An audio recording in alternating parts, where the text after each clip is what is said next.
Assalamualaikum warahmatullahi wabarakatuh. Bismillahirrahmanirrahim. Alhamdulillahi rabbil alamin. Wassalatu wassalamu ala asyrafil anbiya wal mursalin. Habibina maulana wa qudwatina wa uswatina Sayyidina Muhammadin wa ala alihi wa sahbihi ajma'in. Alhamdulillah, semoga para penonton semua diberi kesihatan oleh Allah Ta'ala, dipelihara daripada penyakit yang berbahaya dan wabak yang berbahaya, insyaAllah. Amin ya rabbal alamin.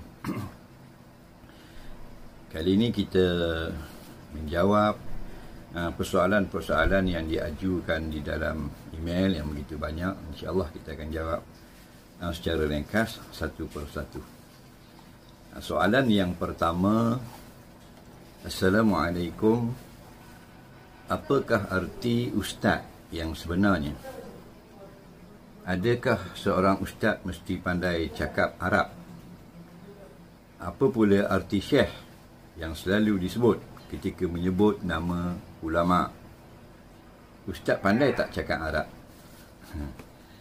Alhamdulillah, soalan yang pertama daripada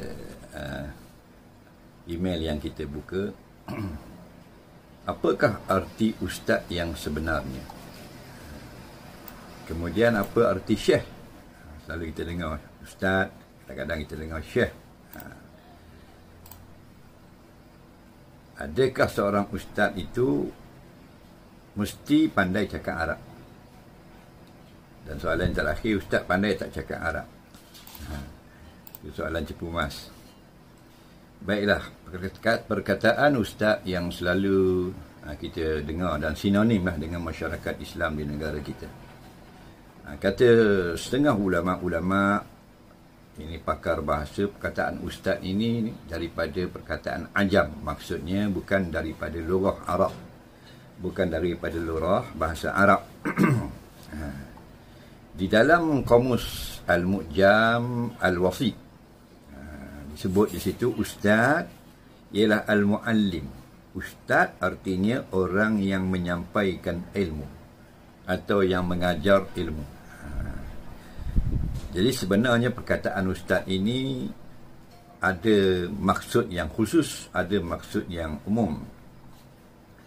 Kalau di negara kita, di Nusantara ni, di sebelah Malaysia, Indonesia, di Patani, di Selatan Tai, kalau sebut ustaz, maksudnya orang yang mengajar agama. Sebab itulah asal makna kata ustaz ini, kalau dalam banyak kitab-kitab kamus bahasa, dia terjemahkan dengan guru. Dia ini orang yang tahu, yang pandai, kemudian dia mengajar orang lain. Sebab tu kita dengar, kalau cikgu-cikgu ni, guru-guru ni kadang-kadang disebut dengan ustaz. Kalau sekolah biasa tu dia panggil cikgu, dia panggil guru. Tapi kalau sekolah agama, sekolah Arab, dia panggil ustaz. Jadi ada maksudnya yang berlainan. Ada ustaz dengan maksud cikgu, dengan maksud guru, dan ada ustaz dengan maksud orang yang mengajar agama. Dan ustaz juga ada dimaknakan dengan al-mahiru fis sana', maknanya orang yang mahir, orang yang pandai berbuat sesuatu tugas ataupun kerja.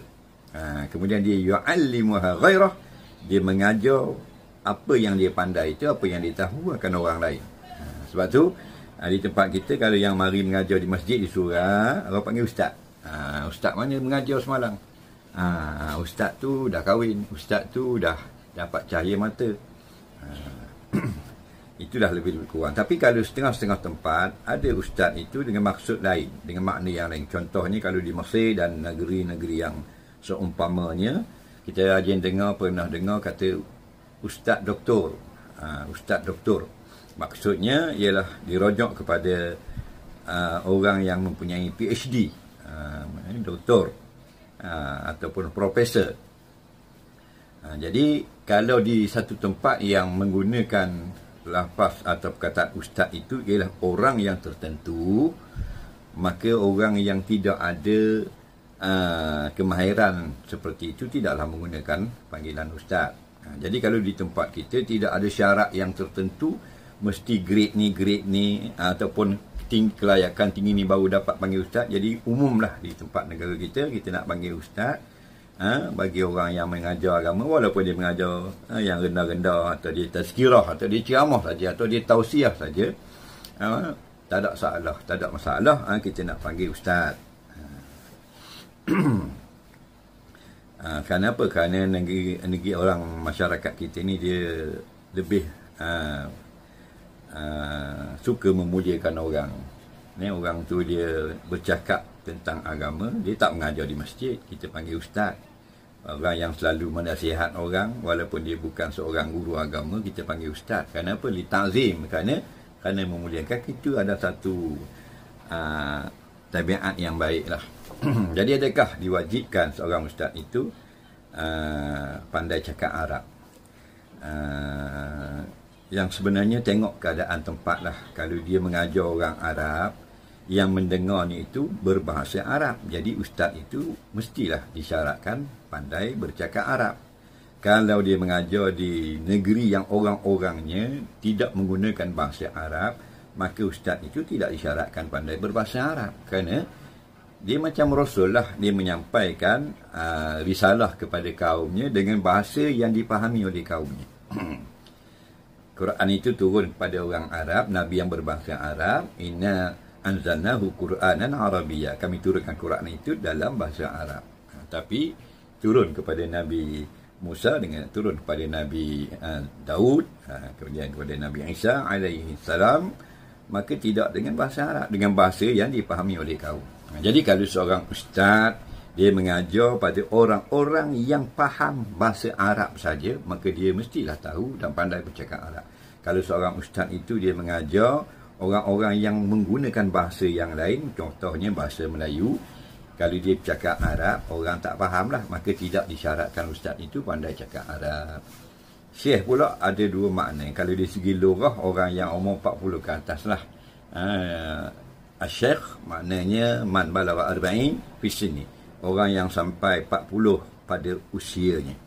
Tapi yang kita dengar ulama itu macam Syekh Ibn Hajar, Syekh Fulan dan sebagainya, itu maksudnya orang yang ada kelebihan, seorang alim yang lebih daripada orang lain. Itu maksudnya man balagha rutbata ahli fadli, orang yang sampai martabat ada kelebihan. Maka orang gelar Syekh, bukan semata-mata sukalah, macam ustaz tadilah, orang yang menyampaikan agama, mengajar di sekolah ataupun di surau masjid, walaupun dia dua orang murid, seorang murid sekalipun, kita panggil dia ustaz. Akhir sekali, ustaz pandai tak cakap Arab? Saya pandai, tapi dua patah saja, iaitu ana dan anta. Esok ana pergilah rumah saya. Jawabnya kawan itu, insya-Allah anta pergilah rumah kamu esok hari. Jadi esoknya masing-masing tak pergi ke mana-mana. Mudah-mudahan kita faham sedikit keterangan tentang ustaz tadi. InsyaAllah kita bersama pada soalan yang lain pada kali yang lain. Assalamualaikum warahmatullahi wabarakatuh.